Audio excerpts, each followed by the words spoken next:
Hello class 8th student. पिछले video में हमने चैप्टर 7 के क्वेश्चन आंसर यहाँ तक कंप्लीट कर लिए थे।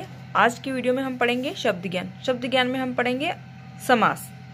समास के बारे में आप पिछली कक्षा में पढ़ चुके हैं, 6-7 में भी आपने पढ़ा था, है ना। इसके बारे में अपन वापस से रिवाइज करते हैं। समास किसे कहते हैं आप सभी अच्छे से जानते हैं कि शब्दों को संक्षिप्त करके लिखना समास कहलाता है। समास मतलब शब्दों को संक्षिप्त करके, मतलब छोटा करके लिखना। ओके, शब्दों को छोटा करके लिखना ही क्या कहलाता है? समास कहलाता है। इसकी डेफिनेशन देख लेते हैं। दो या दो से अधिक संबंध शब्दों को पास लाकर एक शब्द बनाना ही समास कहलाता है। अंडरस्टैंड? दो या दो से अधिक शब्दों को पास लाकर एक बनाना ही समास कहलाता है। जैसे देखते हैं, उदाहरण पढ़िए और समझिए। वह प्रतिदिन महादेव नीलकंठ की पूजा करता है। ठीक है, अब दिए गए वाक्य में रंगीन शब्दों को संक्षेप में लिखा गया है। कैसे? जैसे प्रतिदिन है, ये क्या है? प्रत्येक दिन। इसको किस तरह से लिखा गया है? प्रतिदिन। महादेव है तो महादेव को संक्षिप्त करके लिखा गया है। क्या है पूरा नाम? महान है जो देव। इसको कैसे संक्षिप्त किया गया है? महादेव। नीलकंठ, इसका पूरा क्या है? नीला है कंठ जिसका, अर्थात कौन? भगवान शंकर। इसको अपन क्या कहते हैं? नीलकंठ। तो शब्दों को संक्षिप्त करके लिखना ही समास कहलाता है। ओके, अब देखो समास के कुछ ऐसे नियम हैं जिसको क्या कहा जाता है उसको अपन समझेंगे। जैसे ये एक करके लिखा गया है, इसको क्या कहा गया है, और जो अलग अलग पूरा सेंटेंस अलग है उसको क्या कहते हैं उसके बारे में बताया गया है। जैसे समास के बाद जो शब्द बनता है उसे समस्त पद कहते हैं। ओके, समास के बाद जो शब्द बनता है उसे समस्त पद कहते हैं। और समस्त पद में दो पद होते हैं, एक पूर्व पद होता है, एक उत्तर पद होता है। ओके, समस्त पद में दो पद होते हैं, एक पूर्व पद और दूसरा उत्तर पद। जैसे शब्द के पहले भाग को पूर्व पद कहते हैं तथा दूसरे शब्द को उत्तर पद कहते हैं। आए समझ में? अब देखो एग्जाम्पल दे रखा है, जैसे जेब खर्च। जेब क्या है? इसमें पूर्व पद, जो पहले वाला पद है उसको पूर्व पद कहा जाता है। और खर्च, खर्च क्या है? उत्तर पद। जो बाद वाला पद है उसे उत्तर पद कहा जाता है। पहले पद को पूर्व पद कहा जाता है और बाद वाले पद को उत्तर पद कहा जाता है। इस समस्त पद को अलग अलग करके लिखने की प्रक्रिया को समास विग्रह कहते हैं। आए समझ में? ये क्या है? समस्त पद। जेब खर्च, ये प्रतिदिन, महादेव, नीलकंठ, ये क्या है? समस्त पद। ओके, इनको अलग अलग लिखने की प्रक्रिया को समास विग्रह कहते हैं। जब इनको अपन अलग करके लिखते हैं तो इसका समास विग्रह हो गया। ये जैसे महान है जो देव, नील है, नीला है जो कंठ, ये सब क्या है? समास विग्रह। ओके, अब देखते हैं कि समास की कितने टाइप्स होते हैं। समास 6 प्रकार के होते हैं। देख लीजिए कौन कौन से हैं। तत्पुरुष समास, द्वंद्व समास, द्विगु समास, अव्ययी भाव समास, कर्मधारय समास और बहुव्रीहि समास। ओके, इस पार्ट में हम तीनों भेदों के बारे में पढ़ेंगे। 3 भेद के बारे में हम जानेंगे। कौन कौन से हैं? पहला है, देखते हैं, अव्ययी भाव समास। अव्ययी भाव समास में क्या होता है? अव्ययी भाव का अर्थ होता है अव्यय हो जाना, है ना। अव्ययी भाव का अर्थ क्या होता है? अव्यय हो जाना।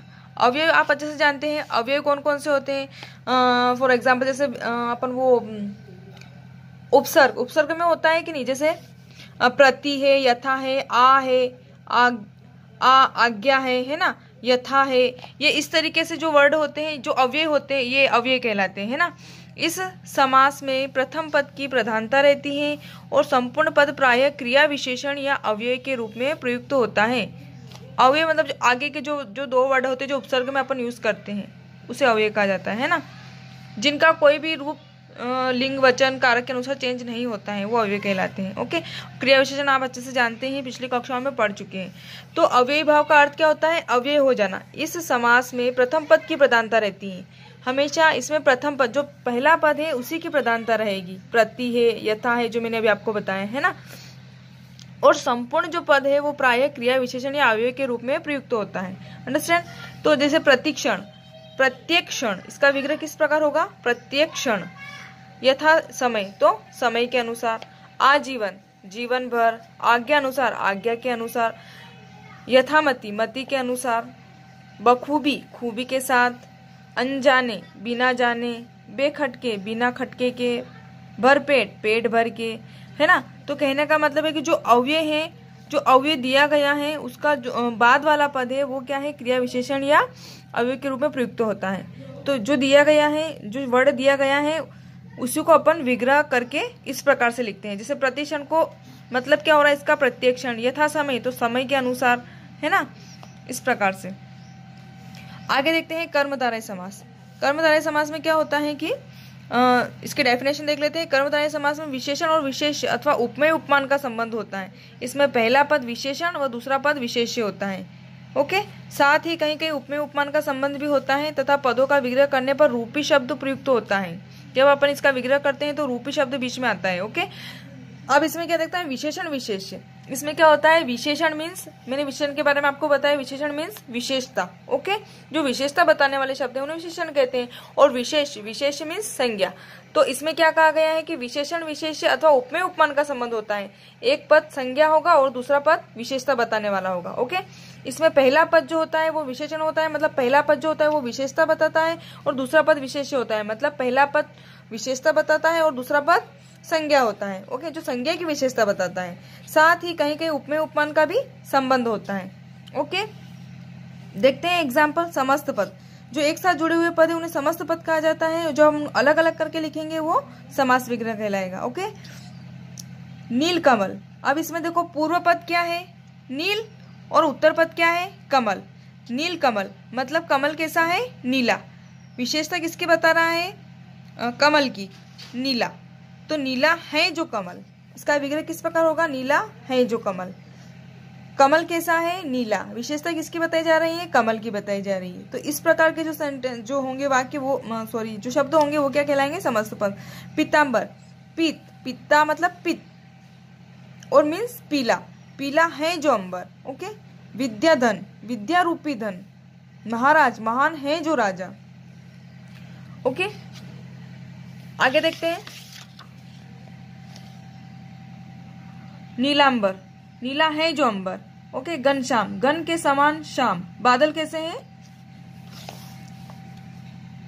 काले, जो श्याम रंग के बादल है ना उसकी विशेषता बताए। कर कमल, कमल रूपी कर, मतलब कर मीन्स हाथ, हाथ कैसे हैं, कमल के समान। महापुरुष, महान है जो पुरुष। कमल नयन, कमल रूपी नयन। चंद्रमुख, चंद्रमा के समान मुख। स्टूडेंट आप इसमें देख सकते हैं कि जो पहला पद है वो विशेषता बता रहा है और दूसरा पद क्या है, विशेष्य है, मतलब संज्ञा है। तो संज्ञा की विशेषता बता रहा है वो क्या है। इस प्रकार के जो वर्ड है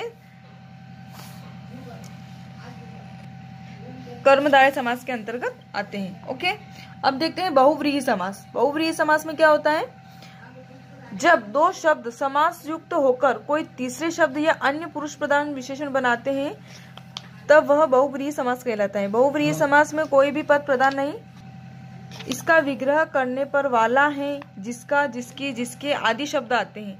मतलब क्या होता है कि इसमें जब दो शब्द समास युक्त होकर कोई तीसरा पद या अन्य पुरुष प्रधान शब्द विशेषण बनाते हैं, मतलब इसमें ऐसा बताया गया है कि जो दो शब्द तो होते हैं लेकिन वो दोनों मिलकर कोई तीसरा अर्थ निकालते हैं, है ना, जिसका दोनों शब्द मिलकर भी कोई अर्थ नहीं निकलता बल्कि तीसरा अर्थ प्रयुक्त होता है और वो पुरुष प्रधान विशेषण बनता है, वह क्या कहलाता है, बहुव्रीहि समास कहलाता है।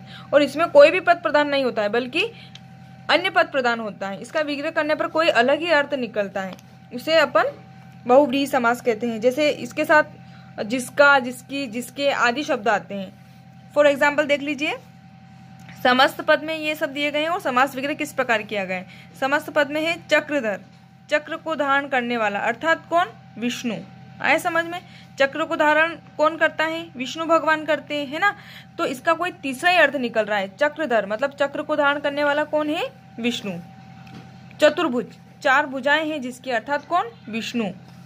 अंडरस्टैंड, चार भुजाएं तो है लेकिन चार भुजाएं विष्णु के अलावा किसी की नहीं है, तो अपन क्या बोलेंगे इसमें, ये तीसरा अर्थ निकल रहा है, कौन, विष्णु के बारे में बताया गया है। पीतांबर, पीला है जो वस्त्र जिसका, कौन है, विष्णु।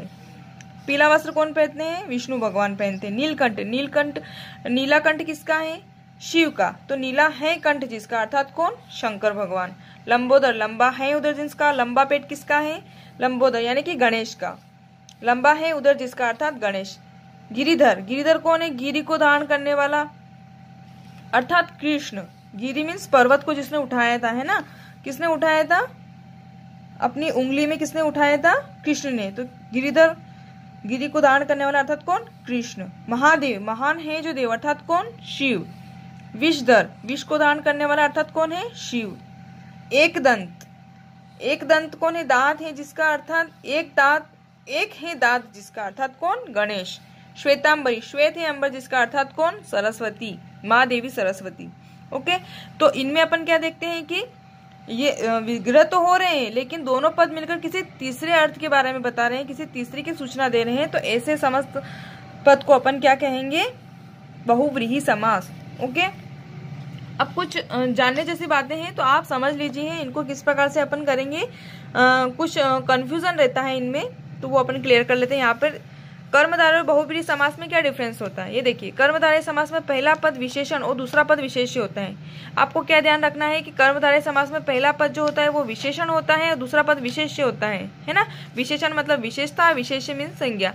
ये सिर्फ आपको समझाने के लिए मैं आपको बता रही हूँ। ओके, जबकि बहुव्रीहि समास में तीसरा पद प्रदान होता है। समास विग्रह के द्वारा ही इनके अर्थ को स्पष्ट किया जा सकता है। इसमें पहला पद विशेषण और दूसरा विशेष्य होता है, जबकि बहुव्रीहि में कोई विशेषण विशेष्य नहीं होता है, जबकि तीसरा पद प्रदान होता है, कोई तीसरा ही अर्थ निकाला जाता है। ओके, अब देखते हैं इनके एग्जाम्पल को। पीताम्बर, समस्त पद में ये सब आ जाएंगे। पीताम्बर, नीलकंठ, महादेव, श्वेतांबरी। समास विग्रह में इस प्रकार से आ जाएंगे। कर्मधारय का समास विग्रह किस प्रकार से किया जा सकता है और बहुव्रीहि समास का विग्रह किस प्रकार से किया जा सकता है। तो देखिए पीताम्बर, अब कर्मधारय समास को अपन इसमें विग्रह इस प्रकार से करेंगे। पीला है वस्त्र जिसका, या पीला वस्त्र है जिसका। वस्त्र कैसा है? पीला, है ना। ये विशेषता क्या बता रहा है कि वस्त्र की विशेषता बता रहा है कि वस्त्र कैसा है? पीला है। और बहुव्रीहि समास में क्या इसका विग्रह कैसे करेंगे? पीला है वस्त्र जिसका अर्थात कौन? विष्णु। आए समझ में? पीला है वस्त्र जिसका अर्थात कौन? विष्णु भगवान के बारे में बात हो रही। तो ये इस प्रकार से बहुव्रीहि समास का विग्रह करेंगे और इस प्रकार से कर्मधारय समास का विग्रह करेंगे। देखिए नेक्स्ट है नीलकंठ। नीला है कंठ, कंठ कैसा है? नीला। किसका है? भगवान शंकर का। ओके, तो इसका अपन बहुव्रीहि समास में किस प्रकार से विग्रह करेंगे? नीला है कंठ जिसका अर्थात कौन? शंकर। तो इसमें तीसरा अर्थ बताया गया है कि नीला कंठ किसका है ना। पूरे ब्रह्मांड में सिर्फ शंकर भगवान का नीला कंठ है, तो ये कुछ अलग ही अर्थ बता रहा है। ओके, तो ये क्या हो जाएगा? बहुव्रीहि समास। और कंठ कैसा है? नीला। कंठ का कलर कैसा है? नीला है, तो ये कर्मधारय समास के अंतर्गत आ गया। ओके, नेक्स्ट है महादेव। महान है जो देव। महान देव कैसे है? महान है। किसकी विशेषता बताई गई है? देव की विशेषता बताई गई। ये आ जाएगा कर्मधारय समास में। और बहुव्रीहि समास में किस प्रकार से अपन इसका विग्रह करेंगे? महान है जो देव अर्थात कौन? शंकर भगवान की बात हो रही है। अंडरस्टैंड। नेक्स्ट है श्वेतांबरी। श्वेत है अंबर जिसके सफेद कपड़े हैं। कौन है? श्वेतांबरी यानी कि देवी सरस्वती। तो इसका विग्रह किस प्रकार किया गया है कर्मधारय के अंतर्गत? श्वेत है अंबर। अंबर कैसे है? मतलब वस्त्र कैसे है? श्वेत है। कपड़े कैसे हैं? सफेद है। ओके, और बहुव्रीहि की विशेषता समास विग्रह किस प्रकार से किया गया है? श्वेत है अंबर जिसका अर्थात कौन? देवी सरस्वती। आई होप सबको समझ में आ गया होगा। अब देखते हैं द्विगु समास और बहुव्रीहि समास में अंतर। द्विगु समास के बारे में आप सभी अच्छे से जानते हैं। इसका पहला पद संख्यावाची विशेषण होता है और समस्त पद जो है समूह का बोध कराते हैं। फॉर एग्जाम्पल देख लीजिए, द्विगु समास में पहला पद संख्यावाची विशेषण होता है तथा समस्त पद समूह का बोध कराते हैं, जबकि बहुव्रीहि समास में अन्य पद प्रदान होता है। बहुव्रीहि समास के बारे में मैंने अभी आपको बताया है कि इसमें कोई अलग ही अर्थ निकलता है, तीसरा अर्थ निकलता है। ओके, तो दशानन, इसको द्विगु समास में किस प्रकार से विग्रह करेंगे? 10 आननों, सिर का समूह। जो समूह का बोध कराते हैं, जो एक ग्रुप बनता है, वो किसके अंतर्गत आएगा? द्विगु समास के अंतर्गत। और बहुव्रीहि समास में क्या आएगा? 10 है आनंद जिसके अर्थात कौन? रावण। 10 सिर किसके हैं? रावण के, है ना। तो ये बहुव्रीहि समास के अंतर्गत इस प्रकार से इसका विग्रह किया जाएगा। नेक्स्ट है चतुर्भुज। 4 भुजाओं का समूह यानी कि ग्रुप, भुजाओं का समूह। और 4 है भुजाएं जिसके अर्थात कौन? विष्णु की बात हो रही है। तो ये किसके अंतर्गत आ जाएगा? बहुव्रीहि समास के अंतर्गत आ जाएगा। त्रिनेत्र, 3 नेत्रों का समूह, है ना। 3 नेत्रों का समूह ये ग्रुप बन रहा है, तो किसके अंतर्गत आएगा? द्विगु समास के अंतर्गत आएगा। और इसी को अपन बहुव्रीहि समास में किस प्रकार से लिखेंगे? 3 है नेत्र जिसके अर्थात कौन? शंकर। 3 नेत्र किसके हैं? सिर्फ शंकर भगवान के, है ना। तिरंगा, 3 रंगों का समूह। ओके, तिरंगा में 3 रंग होते हैं, 3 रंगों का समूह। इसी प्रकार से बहुव्रीहि समास में क्या लिखेंगे? 3 है रंग जिसमें अर्थात कौन? भारतीय ध्वज। ओके, अब देखिए यह भी दोहराइए तत्पुरुष समास। इस समास में उत्तर पद प्रदान होता है। इसमें 2 पदों के मध्य में से कारक चिन्ह का, की, के लिए, से, सी, में, पर का लोप होता है। जैसे पुस्तकालय, पुस्तक के लिए आलय। तत्पुरुष समास में क्या होता है कि इसमें उत्तर पद प्रदान होता है। उत्तर पद मतलब जो बाद वाला पद है ना। और इसमें दो पदों के मध्य में से कारक चिन्ह, जो दो पद होते हैं उसमें ये कारक चिन्ह आते हैं, का, की, के, या के लिए, सा, सी, से, में, पर, इनका लोप होता है ना। ये एग्जाम्पल भी दे रखा है, पुस्तक के लिए, ये के लिए जो कारक चिन्ह आ गया इसमें, है ना, पुस्तक के लिए घर, ये तत्पुरुष समास में होता है। नेक्स्ट है द्विगु समास। जहां पूर्व पद और उत्तर पद दोनों एक दूसरे के विपरीत हो वहां द्वंद्व समास होता है। इसमें दोनों पद प्रदान होते हैं और इसमें योजक शब्द और अथवा का लोप होता है। इसमें और का लोप होता है। सीधी सी बात आपको क्या याद रखनी है, द्वंद्व समास में और का लोप होता है। जैसे उल्टा सीधा, उल्टा और सीधा, माता पिता, माता और पिता, भाई बहन, भाई और बहन, लोटा डोर, लोटा और डोर, या अथवा का यूज किया जाता है। ओके, इसमें एक दूसरे के उल्टे होते हैं, एक दूसरे के विपरीत होते हैं। नेक्स्ट देखिए द्विगु समास। जिन समस्त पदों में पूर्व पद संख्यावाची विशेषण हो और समस्त पद समूह का बोध करा हो वहां पर द्विगु समास होता है। जैसे पंचतत्व, 5 तत्वों का समूह। द्विगु समास में क्या होता है कि पूर्व पद जो पहला पद है वो संख्यावाची विशेषण होता है और जो समस्त पद है वो समूह का बोध कराता है। ओके, तो ये आपका समास विग्रह का चैप्टर कंप्लीट हुआ। अब यहाँ पर अपन देखते हैं इसके क्वेश्चन आंसर। इनके क्वेश्चन आंसर आपको सेल्फ लिखना है, बुक में दे रखे हैं, सबके आंसर आपको आराम से मिल जाएंगे। तो आपको इसमें से ढूंढना है, पढ़ना है और अपनी फेयर कॉपी में लिखना है। पहला है समास किसे कहते हैं, इसके आंसर आपको मिल जाएगा। समस्त पद और समास विग्रह में क्या अंतर है, समास के कितने भेद होते हैं, अविभाव समास के अपने बताइए, बहुव्रीहि समास और कर्मधारय समास का अंतर स्पष्ट कीजिए, द्विगु समास और बहुव्रीहि समास को उदाहरण से समझाइए। ओके, आओ करें 5। दिए गए समास विग्रहों में से समस्त पद बनाइए और समास का नाम लिखिए। ये आपको करना है और इसका PDF में सेंड कर रही हूँ अभी, तो आपको अपनी फेयर कॉपी में लिखना है। Okay, thank you.